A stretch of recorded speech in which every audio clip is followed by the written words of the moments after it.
Hey everybody, welcome back to another episode of Retro Horror School Talks. I am Brandy, otherwise known as the Terrorific Lady. And we have this guy over here, I have to point over here somewhere. Yeah, so I think I'm pointing in the right direction. So I'll introduce him in just a second. But today we are talking about slashers. So it's the subgenre that people tend to like to plunk their nose up at and call it stupid while quoting him, rewatching them out the wazoo, and just making them their entire personality. Today's question that we're going to be talking about in length is very simple. Are slashers trash or are they treasures that people refuse to respect? And I have an expert in that. I have Gareth Morgan, who is the creator of Slasher Trash. So welcome, Gareth. It's so great to have you here. Thank you for having me. I wouldn't go as far as saying I'm an expert, but that's what I've been called. So let's just go with it.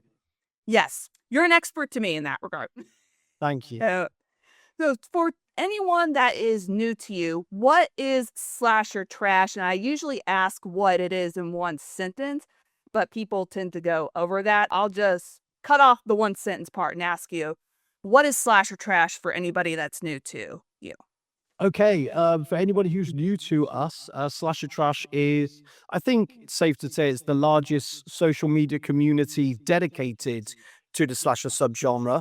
But it's also the title of a forthcoming documentary which we're working on called Slasher Trash, the ultimate slasher documentary. And that's with Creator BC, the team behind the In Search of Darkness documentaries, The Thing Expanded, Aliens Expanded, and so on. So that's a big sentence. Yeah, it's Creator VC does a lot of wonderful documentaries. I'm a ride or die for them. I've done interviews with multiple people. I even done an interview with Dan, I think, I don't want to say a couple months back. It's been a little while back about slasher trash. It's great. Loved it. Yeah, because I remember coming into your DMs going, "Hey, Brandy, I do this," and you're like, "I know who you are. Hello, hi." I'm good at remembering people. I'm very good. I'm very loyal. So I won't forget you. And then I'll ask around at the end where people can go to check out Slasher Trash as the platform or where to get more information about Slasher Trash as the documentary. But let's just go ahead and dive right into slashers. They are often dismissed as the junk food of the genre, but for the most part, they pretty much shaped the horror genre's DNA. So why do you think people, not all people, but why do you think some people are just like, ew, slashers? Gross. It is a tough one because with as much respect to slashers, the majority of them are sort of the cinematic equivalent of junk food, but that is what makes them so much fun. Sometimes you don't want necessarily elevated horror or something pretentious because you don't know what you get yourself into. Sometimes you just want to go for a pizza. You know it. You know what you like, and slashers can be very much like that. So I don't even get offended when someone turns their nose up and say it's junk because it's like, well, I love junk food. Who doesn't? Yeah, if you say you don't, you're lying. Just like, hey, Yeah. I like pizza. It's Just a treat. It's a nice treat. yeah, exactly. Exactly. And when it comes to slashers, what do you feel makes an effective slasher movie to where you're just like, ah, man, this is it. This is a slasher. I mean, I think everyone knows that. Yeah, we all love the final girls. We love a strong final girl, kick-ass final girl. We obviously love a good villain as well. You've got to have a memorable villain. You've got to have some great kills. Pacing helps. Pacing's a big deal. Sometimes it does help to have the odd decent character in terms of like the douchebag jock or whatever. Yeah. Pacing's important as well, I think. Um, but yeah, good chase scenes, good kills, good music, bit of suspense, bit of tension. Don't ask for much. Yeah. Do you feel that it's more about pacing rather than style, or do you need them both to make a good slasher movie? I think if you have them both, you're definitely onto a winner. Me personally, I would say I prefer pacing over style. There's plenty of sort of aesthetically basic slashers which I enjoy, which many may not enjoy. style wise with like say like the giallo subgenre. I'm not the police procedural elements always get a little bit too bogged down for me. But they, giallo's stylish. They look great. They're lush. They sound great. But I do tend to get a bit bored sometimes. So I would probably take pacing over style, but to each their own. Ah, I love giallos. It's just like, and like, I love some of them. I'm a big Argento fan, so some of me them, too. all of the classics, Yeah. I do really, really like. But when I started delving deeper and finding those ones that kind of get, like 5, 6 out of 10 on IMDb, watch those, and some of them just for me a little bit on the boring side. And I know that's bad to say that, but the police proceed stuff can just drag on, and I'm a bit. Yeah, that's definitely fair. Like, probably Deep Red would have to be one of my favorite Oh yeah, genres because I feel it just like it. Yeah, because I feel it hits that perfect balance of pacing and style, and just like this one really cool shot where it's like the eye looking out from the closet, and just all around the eye is just like black. It's like, oh, that is so cool.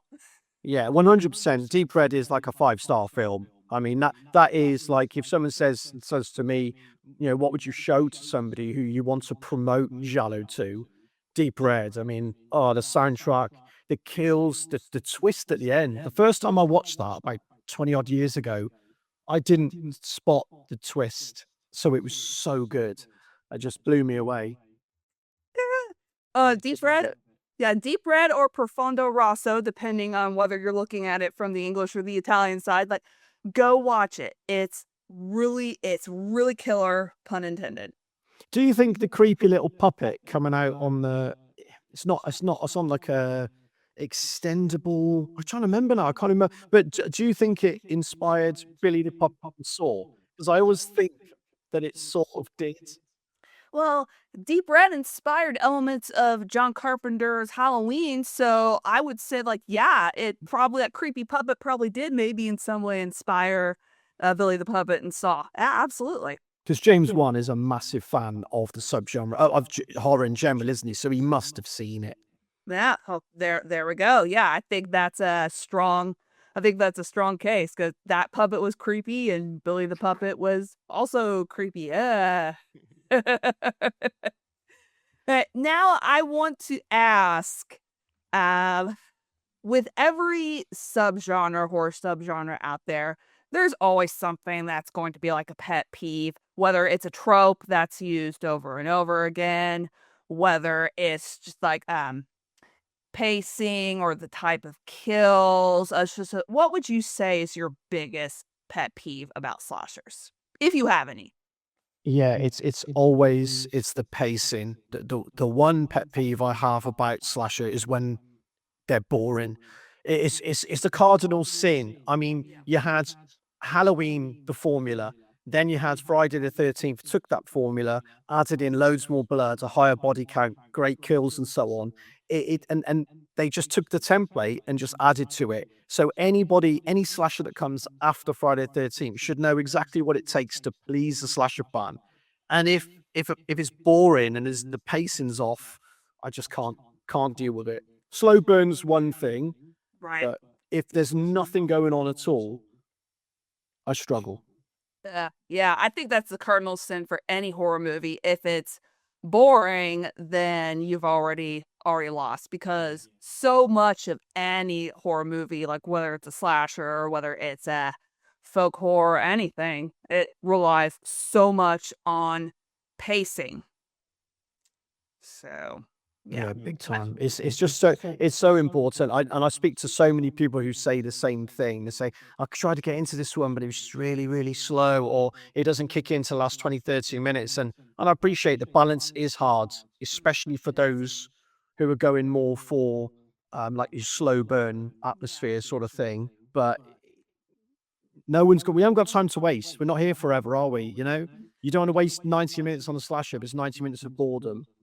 Yeah, absolutely. And kudos to anybody who attempts like any kind of horror movie because to get that right just amount of just timing and pacing down and keeping people's interest, it's hard. It's really hard. Yeah, it is, and even I will always try and be positive about any slasher. I do often get not criticized, but marginally mocked for scoring slashers too high. On my letterboxd account, I think I've only got 2 or 3 slashers that have got like 1.5 stars. I'm always quite generous, but it's because I always try to find the positives and try and so even if there's a slasher that is really boring, if it's got a killer ending or it's got a couple of good scenes, I'll try and focus on that and say they were trying. But part of me does think, come on, pay attention to pacing and what we need, just do it a kill every 10 minutes if you're not sure what to do. Yeah, yeah. And so on that note, what is one thing that slashers do better than most people give them credit for? I would say it's creating iconic final girls. I mean, if you look over the years, we've had like Laurie Strode, you've had Nancy Thompson, you've had Sydney Prescott. There's so many, and this is not; those are just the franchises. We're not even talking the standalone slashes. There's a bit of a notion amongst critics that slashers just produced these cardboard cutout characters who just scream and run away. But when you think about some of the most iconic horror, icons, over the last 20, 30, 40 years, you're thinking often of the stars of slasher films. Yeah. Yeah, actually. I Um, mean, Jamie Lee Curtis, I mean, how many times has she played Laurie Strode now? Arguably the most famous final girl alongside Sigourney Weaver in the Alien franchise and obviously Nev Campbell in Scream. Does it get more famous than that? I don't know. yeah. Yeah, if you ask people, there's like, okay, name a final girl, probably one of those 3 are going to come to mind. Yeah. Yeah, yeah, I would say so. They're 3 of my favorites as well.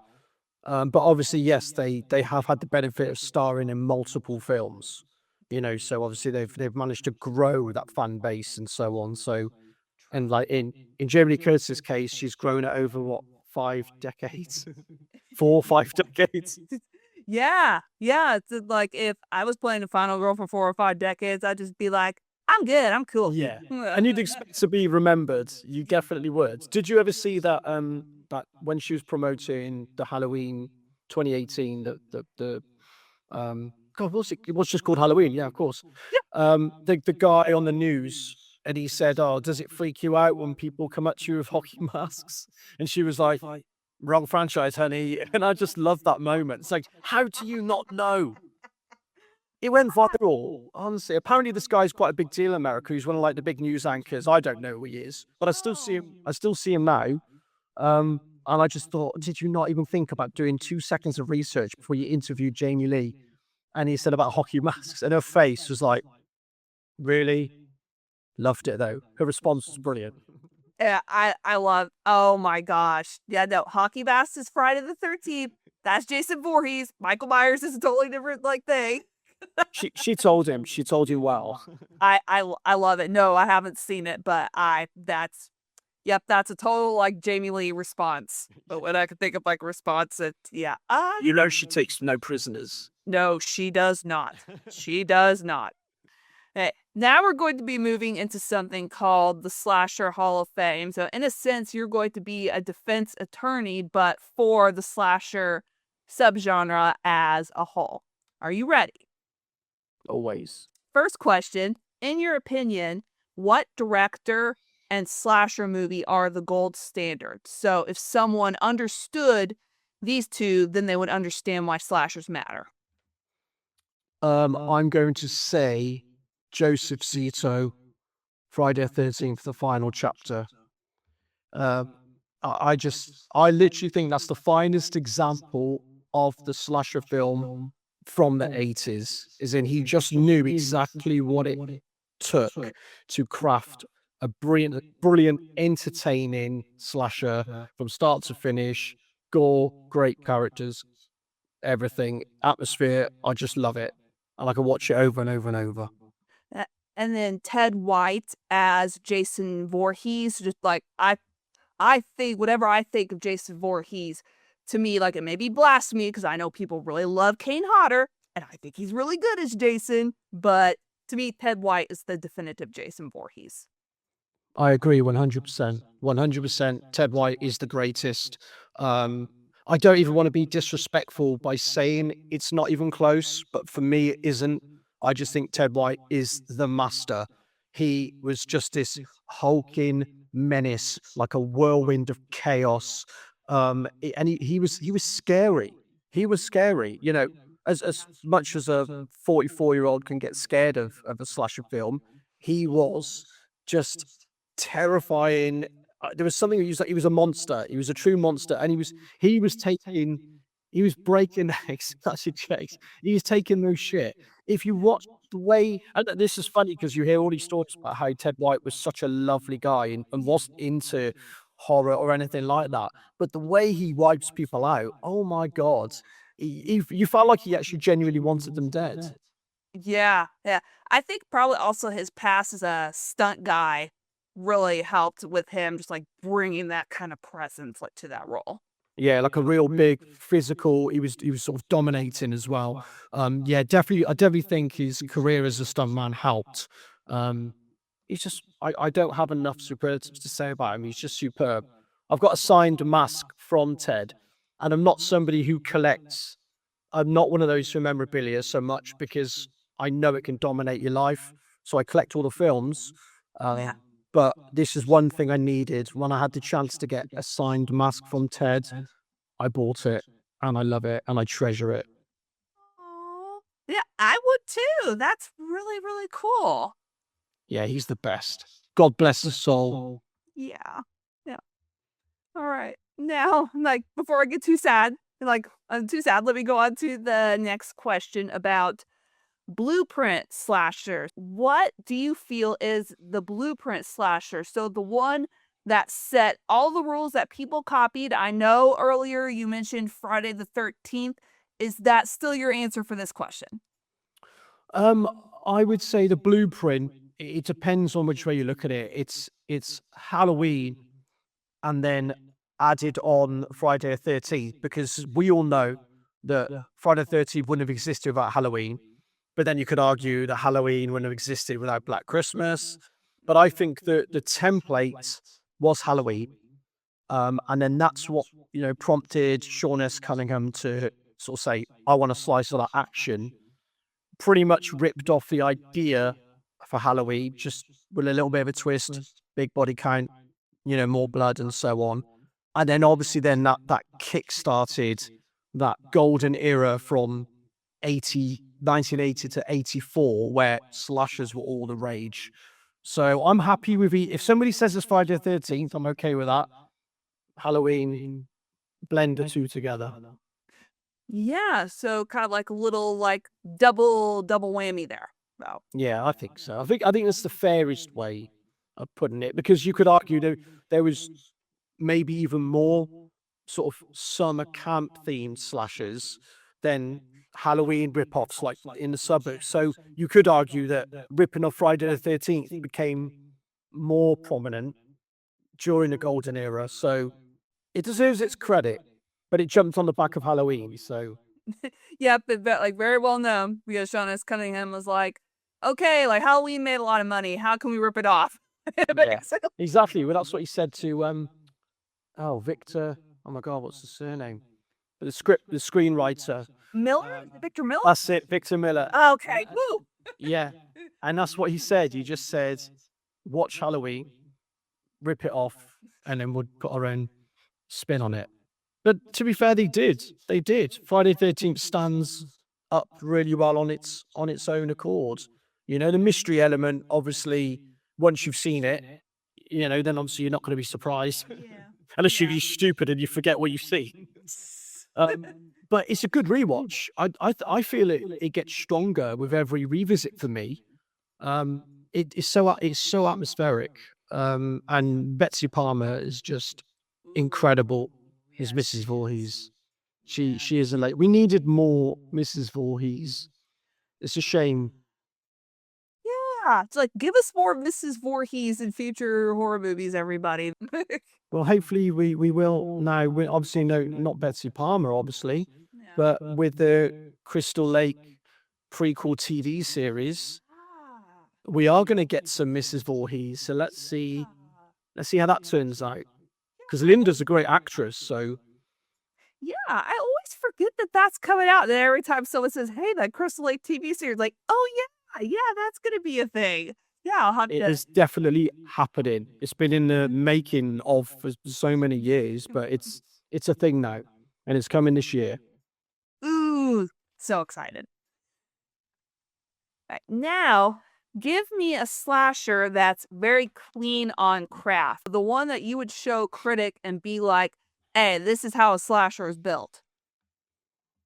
Um, it's it's got to be Black Christmas. It's just got to be. And I know for some they don't even necessarily regard Black Christmas as a slasher, but it is. As far as I'm concerned, it is. It is. It's arguably it's arguably the best. It does elevate and it does top Halloween in certain areas, and that sounds because I think Halloween's the greatest horror film ever made. But at the same time, I also think Black Christmas is. I just contradict myself all the time. But I just think there's something about Black Christmas. I think it's something about Christmas in general. It's you're supposed to be with your family, you know, season's greetings. It's very festive. It's the time of the year where you're giving presents and you're not supposed to be scared or thinking about anything at all that's nefarious, you know? Yeah. And then you've got the contrast of people actually getting killed and not really being aware of what's happening. So it's like, oh yeah, we're all enjoying the Christmas holidays. It's just superb. I love it. Yeah, it's a slasher before slashers even really had a name, but it's still a slasher. Yeah, I would agree with you. Like, I look at that movie and I can't imagine someone just not calling it a slasher. It's a guy that kills people in very creative, inventive ways. Like, I may add that. Point of view shots as well. Yep, point of view shots, absolutely. So yeah, it's a slasher, people. And the creepy phone calls, that was a thing for a little while as well. You know, the calls are coming from inside the house. That was used several times afterwards. Have found evidence of it being used prior. There's a film called The Severed Arm from '73, and me and my pals have tried to find evidence of it being used earlier, but we haven't. So at the minute, the benchmark is '73. The Severed Arm uses that trope of the calls are coming from inside the house, but Black Christmas then used it. Then When a Stranger Calls used it, and Yeah. God knows how many slashers afterwards did. But Black Christmas would have been the one that popularized it. So slasher all day long, yeah. And a green final girl, a great final girl. She's one of the best as well. Old Jess Bradford. Or because of the ending that you could argue that maybe she's not a final girl. This is a very interesting debate as well because I just suddenly one day I just suddenly thought that, and I was like, okay, technically she doesn't die on or off screen before the credits finish. But we all know that it's hinting that she might. But even if she did die, is she no longer a final girl? Because she was still the final girl, but do you have to stay alive to qualify as a final girl? And that's something that I notice most seem to think that if you die, then you're not a final girl. Yeah, now I guess it depends on how you define the final girl. Just like, are you just the final girl that's left standing, even if you die afterwards, or do you have to survive Yeah. everything to be And the final? to me, it's the former. I think even if you die, if you're the final girl, you were still, by definition, the final girl. If you get killed at the end, sucks for you, but you still have that title. You still have you seen Texas Chainsaw Massacre, the beginning? The one Yes. from 2006 with Yes, I have. Jordana Brewster Mhm. at the end in the car? Yeah, it's like, Yeah. that movie was so good at making me it's like, "Oh, yes, yes, she's Yeah. gonna get away," and then Yeah. he's in the back seat and kills her, like, "Oh, Just yeah, that's right, it's a prequel, damn it." exactly. I mean, and you kind of think, yeah, she might have escaped and disappeared, as often survivors do in these films if they don't return for sequels. But yeah, while you're watching it, you sort of forget that it's a prequel, and then he gets in, and yeah, she's gonna make it, and you're like, no, she's not, is she? Um, but for me, she was still a final girl. So there you go. Yeah, yeah, I think I'm kinda, like, veering towards that argument. It's just like final girl just means that you're the final girl whether you live or die. So, Yeah, well, she did kick butt as well. I mean, yeah, she didn't win, but you've got to give him credit. You got to give him credit. give them their flowers, come on, people. So On their grave because they're dead. rest in peace. Yeah. And maybe she'll reach her hand up, like maybe Leatherface will go to visit her and be like, haha, I got you. And then she'll reach her hand up Carrie style and pull him in Ah, and yeah, say, thank you. That'd be fun. exactly, exactly. That now give me a slasher that people, overwhelmingly, call trash, but that you'd argue is a treasure, an absolute treasure. Um, I because of what I do and where I wallow on the internet, I normally find that even the worst slashers has fans. But I'm going to say Final Exam because every time I post about it, while it does have its own little cult following, there's so many people who say that film sucks. It's boring. The killer sucks. He's a nondescript, anonymous, no motive guy. It's just it sucks, and yet I love it. So I will defend it. I will stand on the hill and defend Final Exam. That's one I have not seen. I've heard of it, but I have not seen it. Well, you can go in with low expectations then. In fact, I will tell you.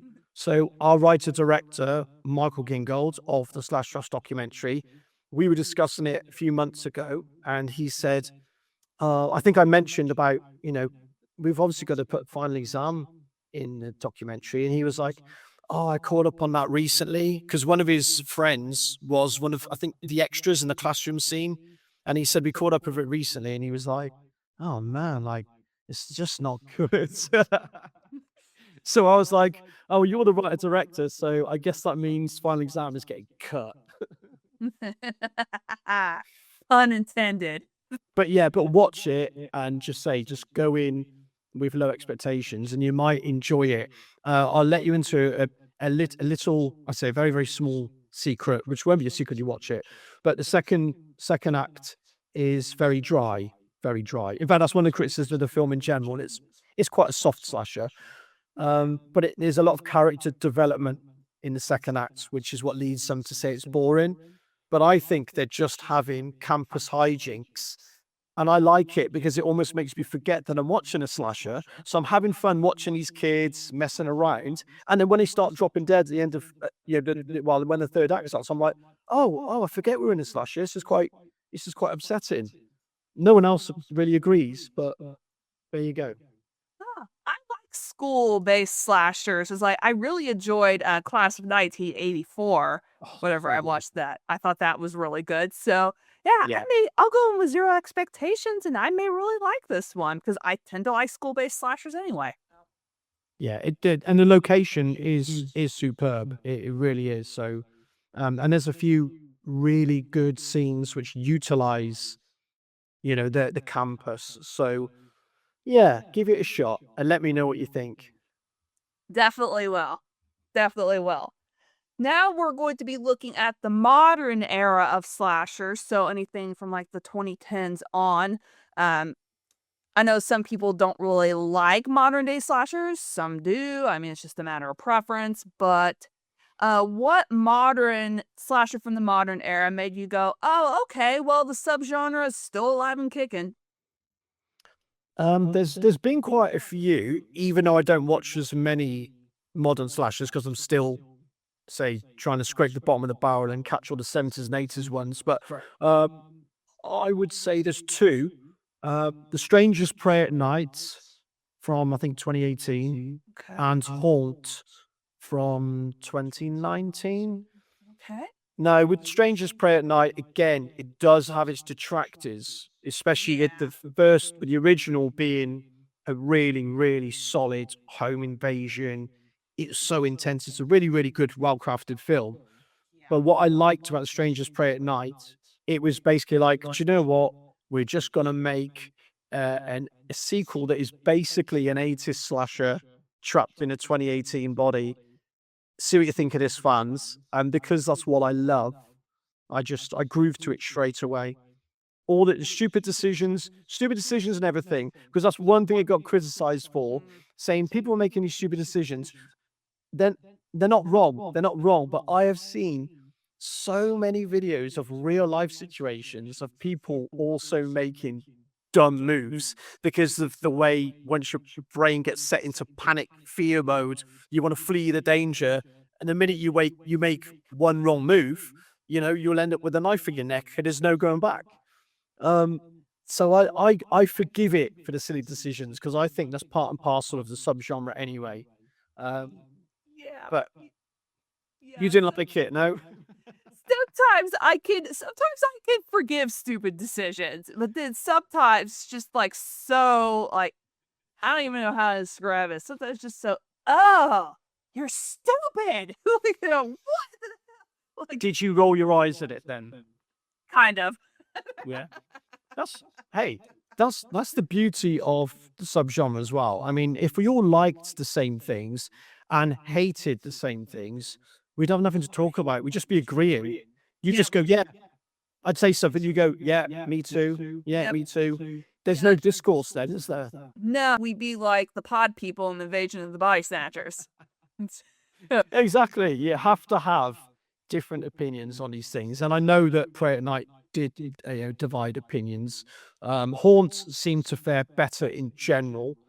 And that I just love. I really do like the whole going into a haunted house attraction, but somebody in there is actually a killer. I've always loved that kind of subgenre.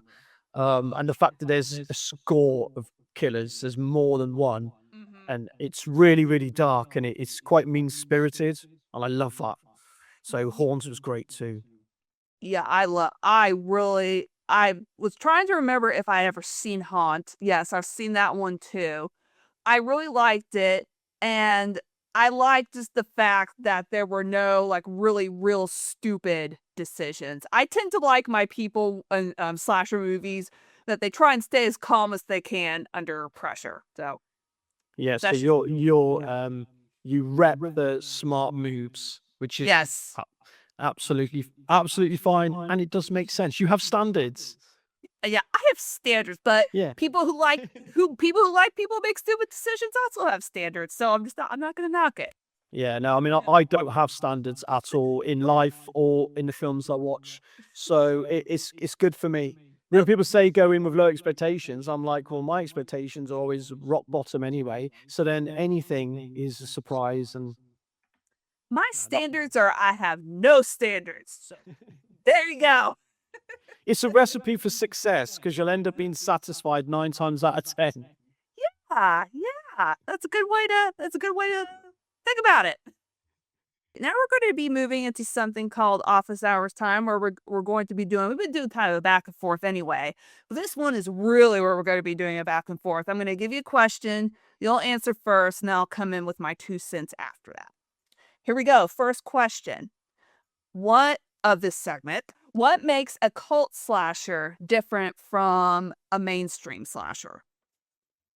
I think with a cult slasher, it's mainly something generally lower budget, but something that was discovered maybe decades or generations later, where it wasn't appreciated in its own time, maybe flopped, or maybe just ended up on the bottom shelf in a video shop somewhere that no one ever rented, and then 20, 30 years later develops like a small following.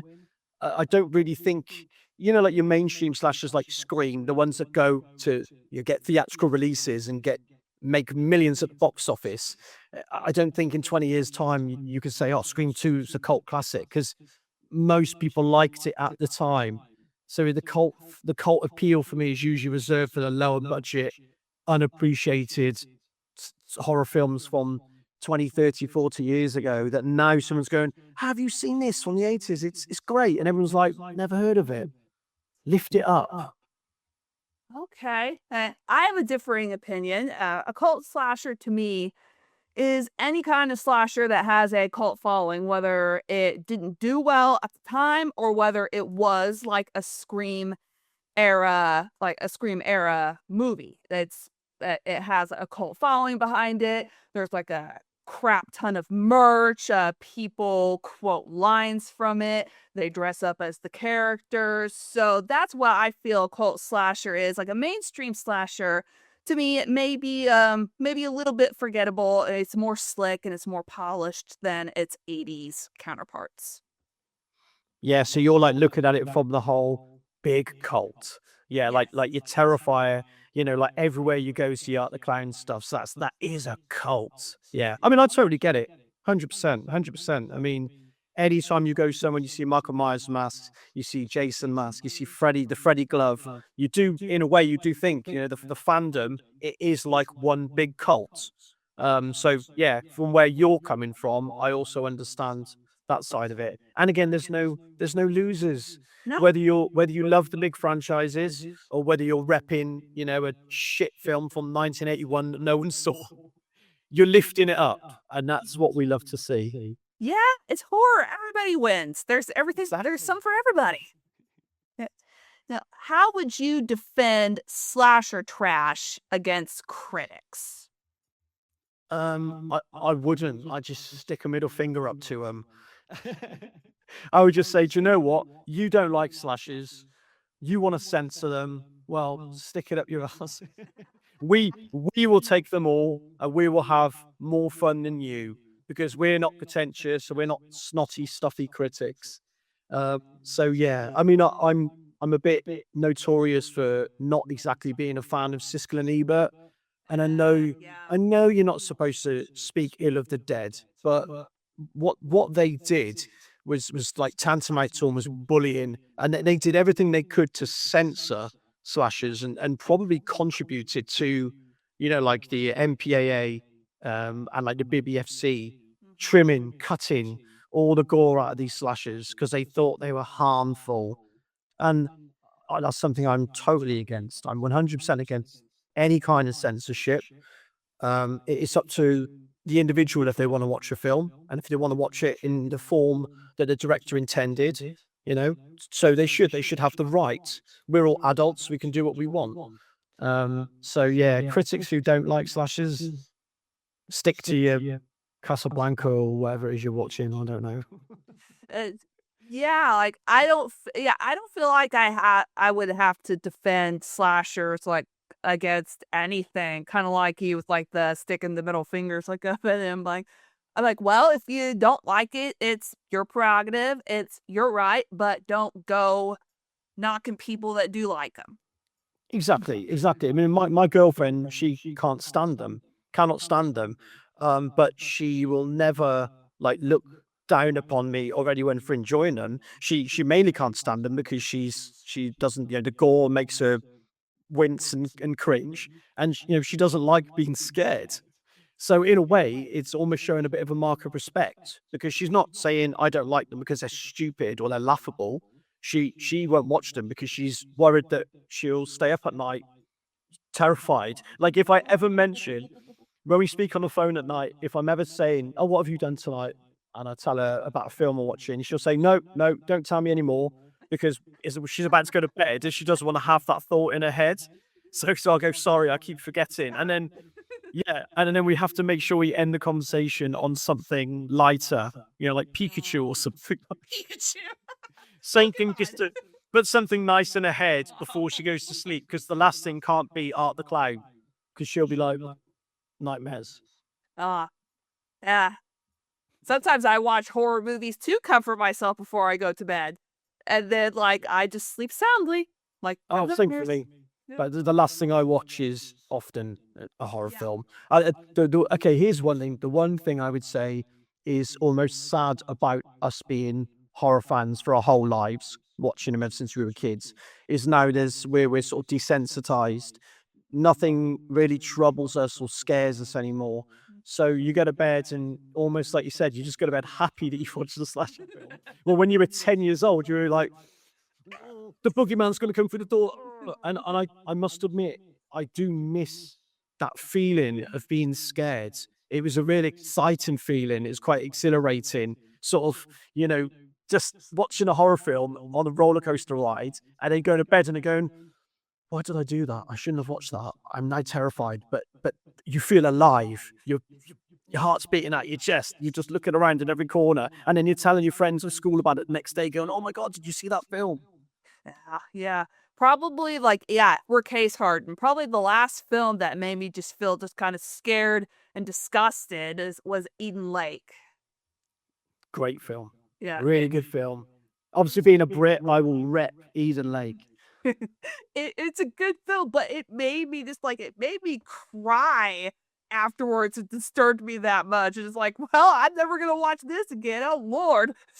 Yeah, yeah, totally. It's one of those ones that it's almost cuts too close to the bone because it's the sort of thing that could happen, does happen. You know, maybe not to that extreme, but yeah, it's got a very real, visceral feel to it. And you feel that you're watching, even though it's beautifully shot, it's almost like you're watching like a snuff film. You know, you're like, I'm watching something. Is this like a reconstruction of something that actually happened? It strikes too close to home in a way, so it's effective. Yeah, Yeah. Yeah, it definitely was. I probably say I would have had a hard time like going to sleep that night, but understandable. And yeah. the guy, the I've not seen it in many years, but the main villain kid was it that Jack O'Connell, the guy who ended up being a big star? Yeah, yeah, because he was in 28 years and later and the Bone Temple, and he was also Remick and Sinners. Oh, okay. I see. I've not seen those yet. So, but I know he's a big star. Yeah. Yeah, Brilliant. definitely see all those. See all those that I mentioned because I I will, because I know they're not slashers, so it's like they always get put down the list. But I was a big fan of 28 Days Later when it came out. I saw it in the cinema all those years ago, and it absolutely blew my mind. And I think if anything, I might have even liked the sequel more. I love 28 Weeks Later. I thought it was great. Oh. I think 28 Days Later is a better film, but there's something about 28 Weeks Later. I just love the gung ho action, Jeremy Renner. I just thought it was cool. If I watched them now, maybe I'd have a different opinion, but I'll definitely check out the new ones. Yes, definitely. Yeah, definitely need to. In a slasher film, what do you think is the better weapon for the killer? A knife, an axe, or something weird like garden shears? Um, well, my favorite non-franchise slasher, 80s slasher of all time is The Burning. So maybe I should say Garden Shears, Cropsy with his shears, so something weird like that. Ah, yeah. Like I think like a killer is more memorable than slasher if they have something weird. Yeah, But it is true. It is true because like a good knife is very effective, but you do remember the kills where it's something random like a bow and arrow or a chainsaw or something. yeah, I know. Yeah, yeah. So I'll go with Cropsy Shears. n- I like that answer. Pruning some children. Okay, well they're not children, but one thing about the burning which I think is so effective is they some of the kids do genuinely look and are, from what I gather, were like 17, 18. Because that's the one thing in slashers you notice in certainly in the 80s, there were so many 25-year-olds supposedly playing Yeah. and they look old. So when they die, it's like you're killing an adult. But Fisher Stevens in The Burning, he just looks so young. And when he gets his fingers chopped off, I'm just like, oh my God, this poor little kid, like, what the hell? And I think that's what makes it more effective and more Yeah. disturbing when you see the raft sequence and Cropsy's just going to town on them. Ooh, And it's just, these are kids, man. Like, what the hell? yeah. Yeah. Now, speaking of killers, do you think a slasher killer needs a mask? Yes or no? Yes. In 95% of cases. Yeah. Oh, I okay. love a good mask. I love. There's so many slashers I love that don't have masks. Like for example, Billy in Black Christmas. We know he doesn't have a mask. We never really see him. And there's plenty of other slashers that I do love. But generally, I feel like if you're going for more iconic status, we as slasher fans we remember the masks. You know, and Yeah. you got. If I put it straight, if I was making a slasher, I wouldn't even consider the killer not having a mask. Like you mentioned to me, like as well, I would agree. It makes it more iconic. Like whether you could even like put the character in makeup. Like it does this because Freddy Krueger has like the burned skin, but he's still not necessarily a mask, like a mask of skin, I guess you could Yes. argue, but he's So, definitely iconic. yeah, yeah. So That's tantamount to a mask for me because he's not just a normal looking guy. right. Yeah, same as Art the Clown. I mean, Yeah. he's a clown. That's a mask. Like he's Yeah. terrifying. You know what I mean? Like And anything that's obscuring just like the human face. yes, yes, definitely. Okay. And It then means you, I mean, you can get creative. It means that the makers can get creative. Like you say with arts, makeup, and stuff. Just a guy, normal face, boring. yeah, yeah. Just like, oh, you're the killer. Just like it's very like kind of Scooby Doo. Like, hey, let's see who this monster really is. Like, oh, Yeah. it's just some dude. Yeah. Yeah.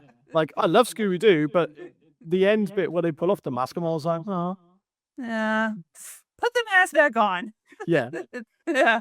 Um, in the final act of slashers, do you prefer a chase scene or do you like a trap and turn the tables kind of scene? Chasing, Yeah. chasing. I've always been a big champion of a good chasing, and it is something that I feel is missing from modern slashes for the main part. You'll see the odd good one every now and then, but you can't beat the suspense of a good chase.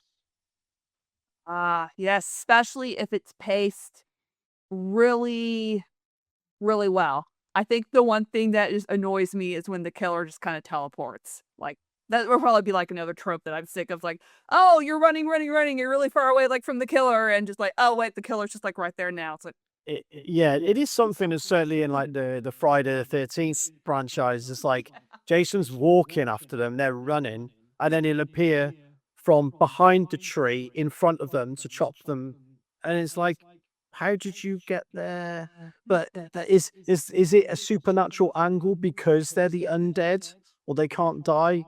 But yes, it's something you have to take with a pinch of salt and just go, yeah, I'm gonna suspend suspend yes, beef, I suspend guess. your disbelief because it's a slasher, you know. Like that's the thing. Like Freddy Krueger, I don't think he's real. I don't think he's real, and I think that if you go to sleep, I think you're going to be okay. But they Yeah. made us believe that he can kill you in your dreams. Well, you can't, can you? But we love it anyway. Yeah, yeah. Um, Behind the Mask, The Rise of Leslie Vernon made a joke just about the trope about the killer suddenly appears. Like, you have no idea how much cardio I have to do. It's ridiculous because I have to make it out like we're like walking, like running, even though we're walking. It's just like Best scene. That is the best scene in that film.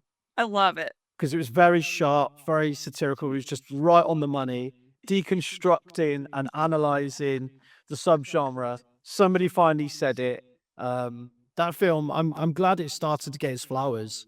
Yeah. I know it was quite popular when it came out anyway, but more and more people are getting onto it now. And I will say this: I'm not actually the biggest fan of it, but I love what it tried to do, and there were certain effective sequences that I thought really, hit the nail on the head. So it does deserve even more love than what it got originally. I did that. I really love it. I'm a big like meta also horror person, so I like the little like kind of fourth wall breaks and the winks and the nudges. Yeah, Like I mean, I did love it all, and I'm not saying I don't love it anymore, but maybe I'm just starting to get a bit of fatigue. uh that's fair. But I still I mean, I say I'm still gonna watch every slasher that comes out, and if they say it's a meta slasher, I'm not gonna go, I'll still watch it. But if I have to say I'm burnt out on anything, it might be that, maybe. That's fair. That's fair. Once the industry catches on to something that works like meta, then it tends to like run it into the ground till people get sick of it. Then they move on to the next thing that's popular. Yeah, I mean, and what I find is when you have a slasher film that is never ever going to stand a chance of being better than your Halloweens and your Black Christmas, but because the screenwriter is such a fan, they reference these films in their film, and then all Yeah. you're thinking about is those superior films. You're thinking the one thing you shouldn't do in one of these modern meta slashes is reference superior films because people are just thinking you can't cut it. You're not going to compete with these guys. Uh, but I still get on fine with them. I just Yeah. don't necessarily need all of that sort of meta subtext. Yeah. Yeah. There's a difference between just like kind of a wink and a nudge and then being just too on the nose, like what you mentioned with them mentioning things like Halloween. Exactly. It's like because it's like, look at me, I know my stuff. I'm the new Randy or whatever. And back when Randy did it, oh, absolutely. Randy's great, and we loved it then. But again, now maybe I'd overdoing it with the Randy type characters who just know absolutely everything about slashes, and I don't know. Maybe they are, maybe they're not. Yeah. And so we now have the final big question. Where do you think that I know you deal a lot in older slashers, but we're looking ahead now. Where do you think slashers are headed now? Well, they're actually in a really, really good place. Indieville, all of these indie slashers. Look at Terrifier, for Yeah. example. Look Yeah. at how humble the beginnings of Terrifier, crowdfunding sort of shenanigans, and they go into like a huge number of theaters for by the time you get to Terrifier 3, gory as hell. Forget the censors. We're not even going down like studio route or a major I can't even speak. Distributor. There you go. And absolutely nailing it. Box office huge, proving that fans want to see just uncensored, gory, great bloody slashers. Um, and I think that's a good sign for the future. All these indie slashers now, people are paying attention to them, and it means that creators can get a bit more creative and not feel like they're being restricted. Yeah, so it's very positive. The future's looking bright.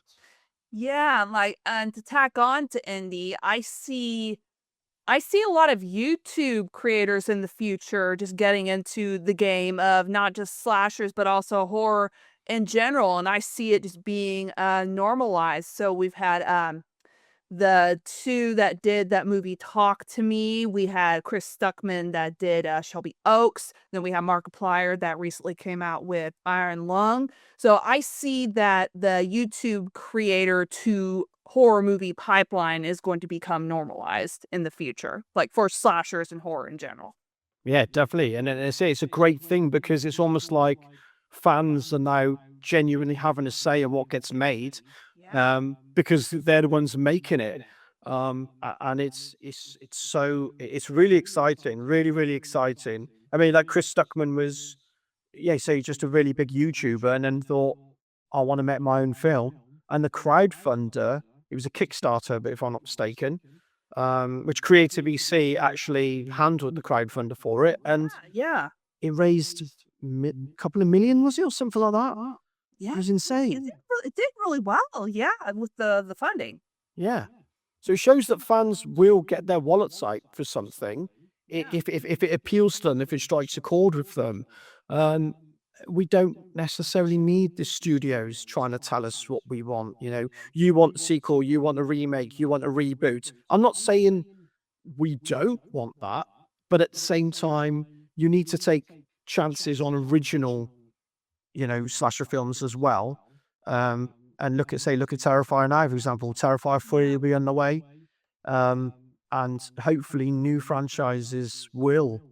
Only if the creators want to do that, obviously, if there's room for the story to continue. But as you saw with Art the Clown, he's such a great character, so iconic. You can't just leave that at Terrifier. No. You're gonna make another one. And do you know what? After Terrifier 4, there might still be more. Yeah. I The mean, but the money will tell you what fans want, and the fact that Terrifier 3 did, was it 90 million around the world? yeah, it was massive. Clearly, fans want more. I watched that in a daytime showing in Newport, which is a place in Wales, which is a very, very small city town. And as I walked out into the car park, there was a lady who'd been there watching it on her own as well. And as we both got in our cars, it was in the same middle of the day, so there's hardly anyone around. We both just looked at each other, caught eyes, and just gave each other this knowing smile, as if like, yeah, like Terrified, baby. It was just so funny because like we both just knew, like, yeah, we're the same, we're the same. Watching Terrifier 3 in a day. yeah, we can watch horror movies during the day or at night. Like, it doesn't matter. It doesn't. And I go on my own. I go on my own all the time because time is an issue. My friends aren't always available, and they don't always want to watch what they would regard the crap that I watch. My girlfriend isn't interested in watching. She might come to the next Scream, but she doesn't watch what I watch. So I always go on my own. I like it. Yeah, why not? Yeah.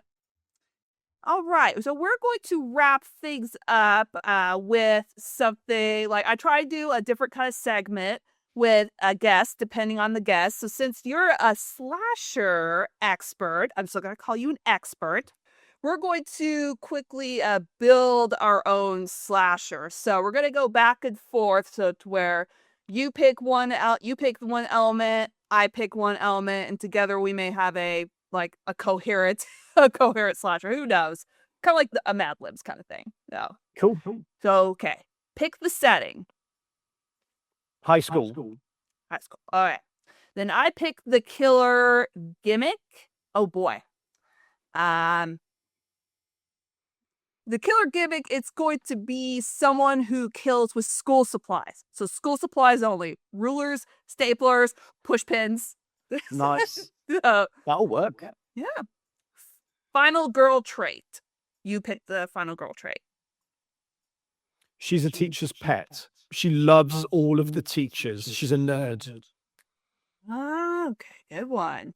Then the signature kill, it would be a ruler down the throat choking. So, How many inches does it go down? I would probably say 11, just so you could see like the last inch Just step out of the mouth. Just the tip. And then you get all the the real rude jokes then about deep throating a ruler and that kind of stuff, which just works. Yeah. And then the ending twist. You pick the ending twist. The ending twist is it was the headmaster doing all the killings. He was killing all of the teachers, not the students, because he hated his job and he wanted some time off. Okay, so we got a school slasher with a killer that kills with school supplies, and the final girl is a teacher's pet. The signature kill is a ruler down the throat, and the ending twist is I was actually the headmaster all along who wanted some time off. I love it. Oh my! I'd so watch it. I would We could call it Teacher's Pet. We can call it Teacher's Pet. There we go. There we go. Teacher's pet. I think Rose McGowan made a film called Teacher's Pet in the 90s, but that's what we call it. We're finally now at the end. My final take on things is slashers aren't lowbrow. They're very direct, they're primal, and they're one of the most reliable engines that the horror subgenre has. The slashers pretty much in a way built up the horror subgenre, if you want to argue that. But Gareth, thank you so much for coming on and talking slashers and slasher trash with me today. Thank you for having me. It's been a pleasure. Now, tell everyone where you can find Slasher Trash, the community, and also more information about Slasher Trash, the documentary. Okay, you can find Slasher Trash on Facebook, Instagram, X, Blue Sky. And if you visit us at slashertrashdoc.com, you can sign up to the wait list. And then the next time we make the pre-order for the documentary available, you can grab yourself a copy. We're hoping to have it ready for the final quarter of this year. We're in the editing stages. So go to slashertrashdoc.com, sign up to the wait list, and then you'll get everything you need for the future. Pre-order, snag yourself a copy of the greatest slasher documentary ever. Yes, yes. So definitely everybody go check out the community. Go if you like slashers, be sure to order the documentary just whenever you can. So class is dismissed for now, but I'll see everybody next time. Bye bye.